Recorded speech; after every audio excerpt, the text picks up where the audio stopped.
Hola, doy gracias a Dios por permitirme hacer esta nueva lectura y ya sabes, Dios te ama un montón. Contracción del músculo esquelético. Aproximadamente el 40% del cuerpo es músculo esquelético y tal vez otro 10% es músculo liso y cardíaco. Muchos de los principios de la contracción se aplican a los tres tipos de músculo. En este capítulo se estudian la función del músculo esquelético, las funciones del músculo liso se analizan en el capítulo 8 y el músculo cardíaco se analiza en el capítulo 9. Anatomía fisiológica del músculo esquelético, página 71. Fibras del músculo esquelético. En la figura 6.1 ilustra la organización del músculo esquelético. En la mayor parte de los músculos esqueléticos, las fibras se extienden a lo largo de toda la longitud del músculo.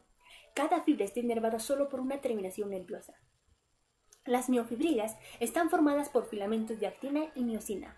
Cada fibra muscular contiene de cientos a miles de miofibrillas y a su vez cada miofibrilla, figura 6.1d, está formada por aproximadamente 1500 filamentos de miosina y 3000 filamentos de actina adyacentes entre sí.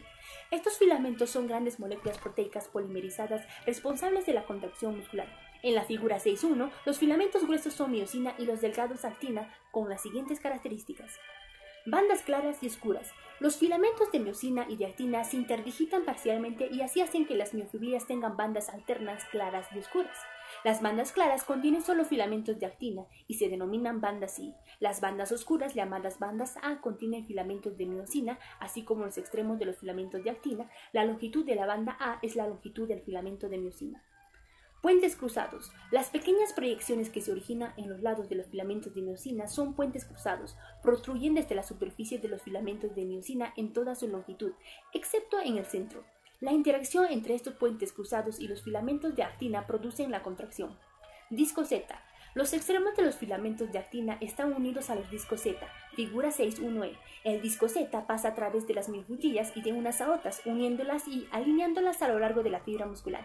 Por tanto, toda la fibra muscular tiene bandas claras y oscuras, dando al músculo esquelético y cardíaco un aspecto estriado. Sarcómero. La porción de la miofibrilla que está entre dos discos Z sucesivos se denomina sarcómero. En reposo, los filamentos de actina se superponen a los de miosina, logrando una interdigitación óptima en el músculo esquelético y algo menor en el músculo cardíaco. Mecanismo general de la contracción muscular, página 73. El inicio y la ejecución de la contracción muscular se produce en las siguientes etapas secuenciales. 1. Un potencial de acción viaja a lo largo de una fibra motora hasta sus terminales sobre las fibras muscular y cada terminal nerviosa segrega una pequeña cantidad de sustancias neurotransmisoras acetilcolina. 2. La acetilcolina actúa en una zona local de la membrana de la fibra muscular para abrir múltiples canales de cationes activados por acetilcolina, lo que permite principalmente a los iones sodio, pero también a los iones de calcio, entrar en la fibra muscular, causando una despolarización local que a su vez provoca la apertura de los canales de sodio activados por voltaje, lo que produce un potencial de acción. 3. El potencial de acción viaja a lo largo de la membrana de la fibra muscular, haciendo que el retículo sarcoplásmico libere iones calcio en las miofibrillas que se han almacenado en el interior de este retículo. 4. Los iones calcio inician fuerzas de atracción entre los filamentos de actina y miosina, haciendo que se deslicen unos sobre otros, lo que constituye el proceso contráctil.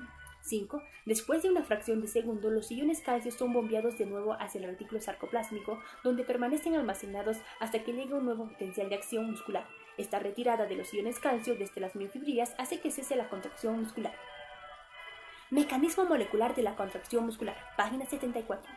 La contracción muscular se produce por un mecanismo de deslizamiento de los filamentos. La fuerza mecánica que se genera por la interacción de los puentes cruzados de miosina con los filamentos de actina hace que estos últimos se deslicen hacia adentro entre los filamentos de miosina. En condiciones de reposo, estas fuerzas están inactivas, pero cuando el potencial viaja a lo largo de la fibra muscular, hace que el retículo sarcoplásmico libere grandes cantidades de iones calcio que activan las fuerzas de atracción entre los filamentos de miosina y de actina y comienza la contracción. El filamento de miosina está compuesto por múltiples moléculas de miosina. Las colas de las moléculas de miosina se agrupan entre sí para formar el cuerpo del filamento, mientras que las cabezas y la parte de la cola parte de cada molécula de miosina cuelgan por fuera a los de los lados del cuerpo, formando un brazo que separa la cabeza del cuerpo. Los brazos y las cabezas que protruyen se denominan puentes cruzados. Una característica importante de la cabeza de la miosina es que actúa como una enzima adenosina trifosfatasa ATPasa, lo que le permite incidir el bisfosfato de adenosina ATP para aportar energía al proceso de contracción. Los filamentos de actina están formados por actina, tropomiosina y troponina. Cada uno de los filamentos de actina tiene una longitud de aproximadamente 1 micrómetro. Las bases de los filamentos de actina se anclan fuertemente en los discos Z, mientras que los extremos protruyen en ambas direcciones dentro de los sarcómeros adyacentes para situarse en los espacios que hay entre las moléculas de miosina. Interacción de un filamento de miosina, dos filamentos de actina y los iones calcio para producir la contracción. Página 75. El filamento de actina se inhibe por el complejo troponina-tropomiosina. La activación se estimula por los iones calcio. Inhibición del complejo troponina-tropomiosina. Los puntos activos del filamento de actina normal del músculo relajado son inhibidos o cubiertos físicamente por el complejo troponina-tropomiosina. En consecuencia, estos puntos no pueden unir a las cabezas de los filamentos de miosina para producir la contracción hasta que se inhibe a su vez el efecto inhibidor del complejo troponina-tropomiosina. Activación por los iones calcio.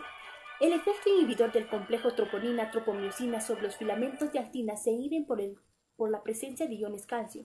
Los iones calcio se combinan con la troponina C, provocando que el complejo de troponina tire de la molécula de la tropomiosina. Esto descubre los puntos activos de la actina, permitiendo que se produzca la contracción.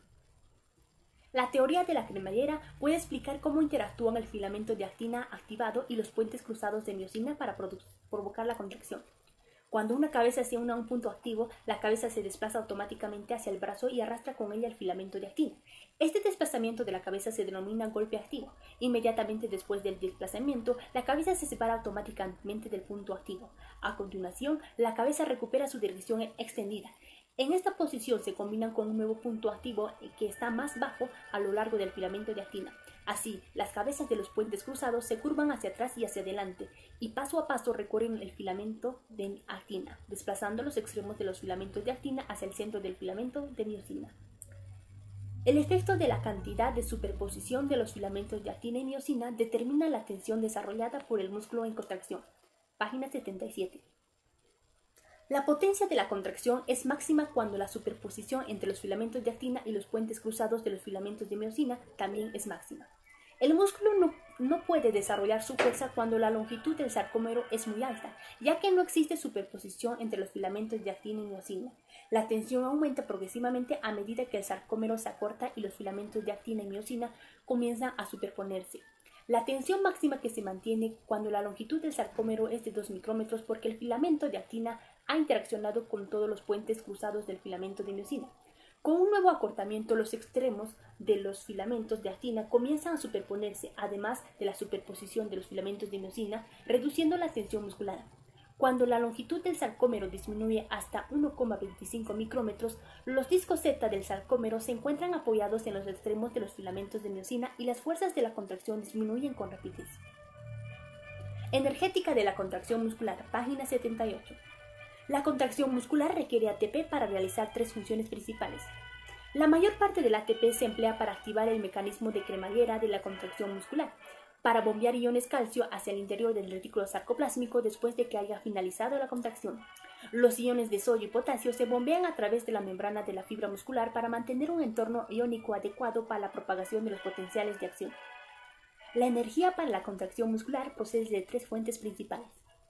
La contracción de ATP en las fibras musculares es suficiente para mantener la contracción completa solo durante 1 a 2 segundos. El ATP se incide para formar difosfato de adenosina, ADP, y el ADP se vuelve a fosforilar para formar nuevo ATP. Hay varias fuentes de energía para esta nueva fosforilación.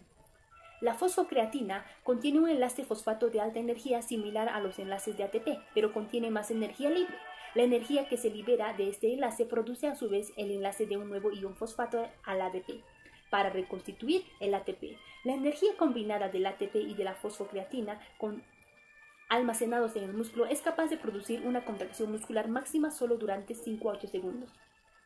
La escisión enzimática rápida del glucógeno en ácido pirúvico y ácido láctico libera energía que se utiliza para convertir el ADP en ATP. Las reacciones glucolíticas se pueden producir en ausencia de oxígeno.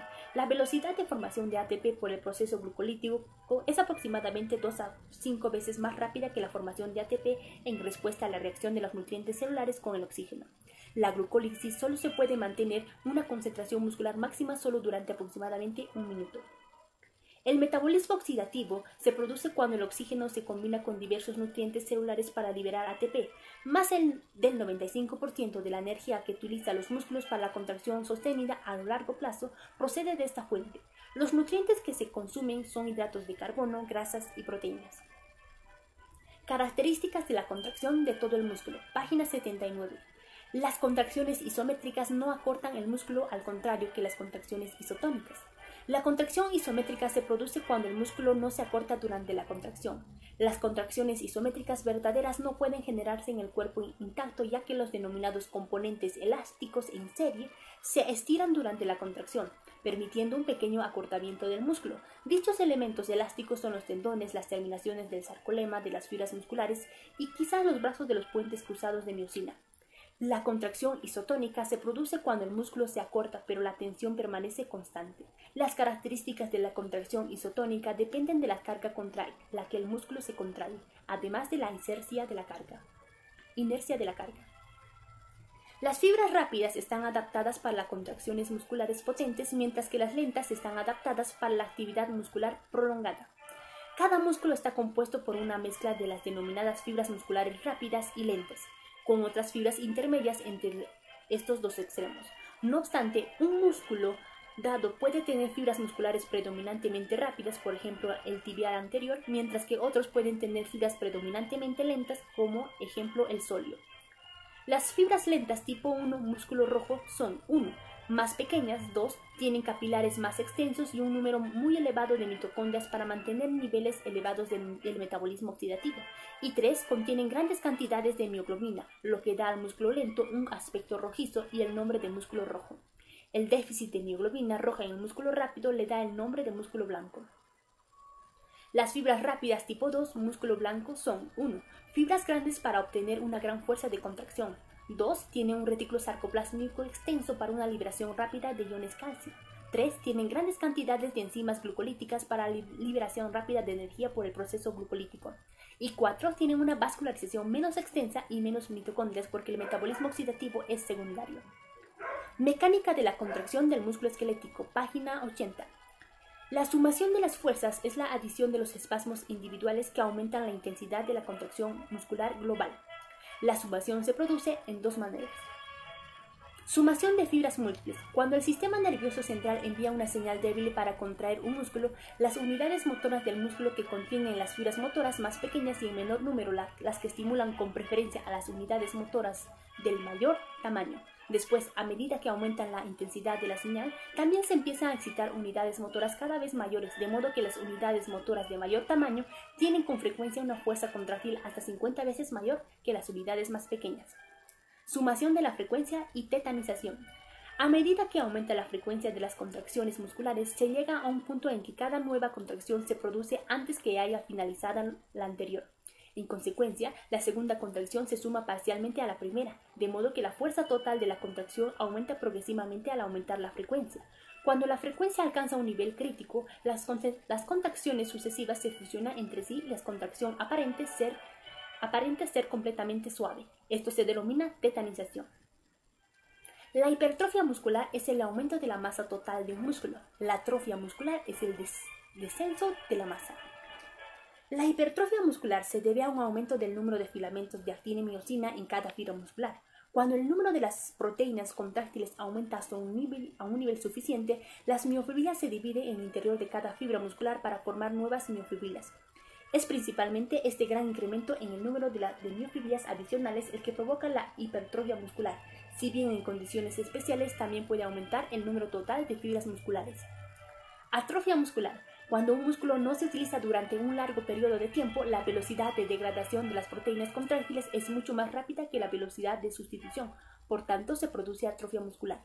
La atrofia comienza casi inmediatamente cuando un músculo pierde su inervación, ya que deja de recibir las señales contráctiles que son necesarias para mantener el tamaño normal del músculo. Y el verso de hoy es Proverbios 18:2 y dice: no toma placer el necio en la inteligencia, sino que en su corazón se descubra. Nos vemos en el próximo video, suscríbete a nuestro canal y ya sabes, Dios te ama un montón. Chao.